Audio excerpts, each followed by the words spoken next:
तो students, welcome back. आज हम पढ़ेंगे केमिकल प्रॉपर्टीज ऑफ अल्कलीज। और जो केमिकल प्रॉपर्टी आज हम डिस्कस करेंगे that is reaction of alkalis with ammonium salt. It is the property of only alkalis कि वो अमोनियम के सॉल्ट्स के साथ रिएक्शन करते हैं। तो अल्कलीज जब अमोनिया के सॉल्ट्स के साथ रिएक्शन करते हैं they form salt, water and they release ammonia gas. So we'll write here.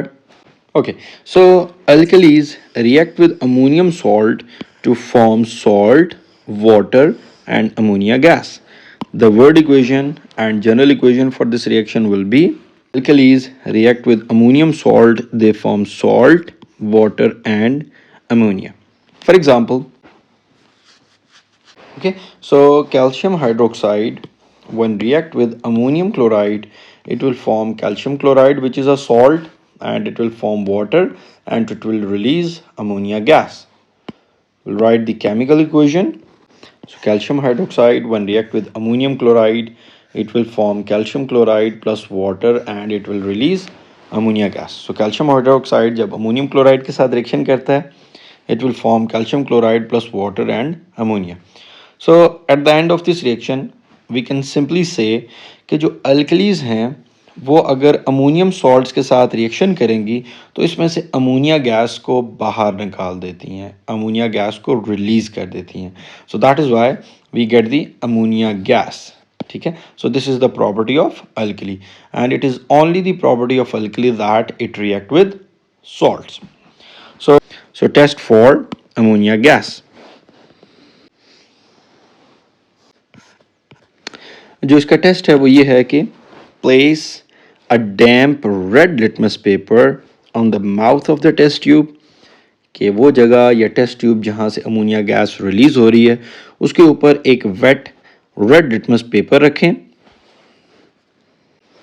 So place a damp red litmus paper on the mouth of the test tube. जो litmus paper होगा उसका colour red से blue हो जाएगा. जो डैम्प red litmus paper है उसका colour red से ब्लू में चेंज हो जाएगा. So that observation will show कि जो गैस रिलीज हो रही है वो अमोनिया गैस है.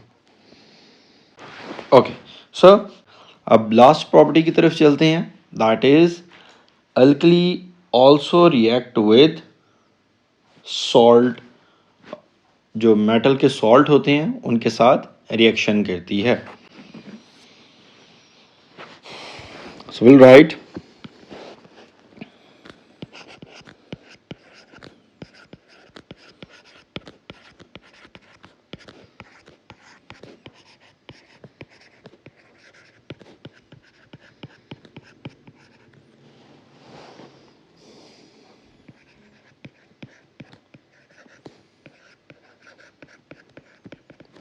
metal salts.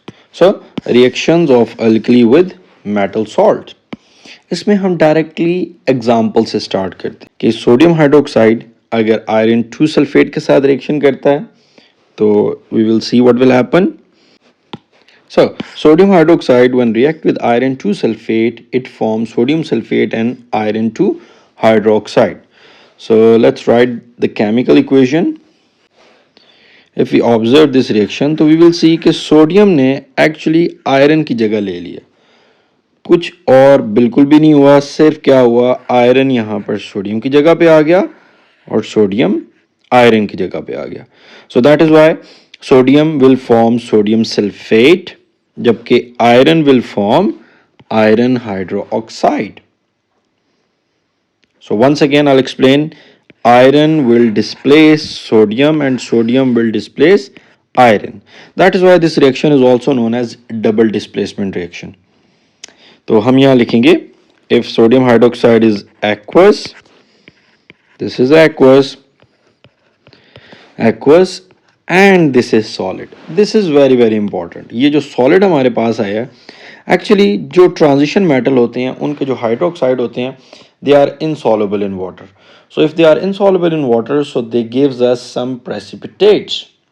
तो यहाँ पर हमें ना कुछ प्रेसिपिटेट या इनसॉल्युबल सब्सटेंसेस मिलेंगे। जैसे आयरन हाइड्रोक्साइड है, it is insoluble in water, so that is Y यहाँ पे हमें ग्रीन कलर के प्रेसिपिटेट मिलेंगे because it is solid. So will write here green precipitate will form. So once again, alkali salt solutions के साथ reaction करते हैं and they form some other salts and they form insoluble metal hydroxide और जिनके precipitate होते हैं और they gives us some color या some observation. Okay, so that's all for today. So see you in our next video.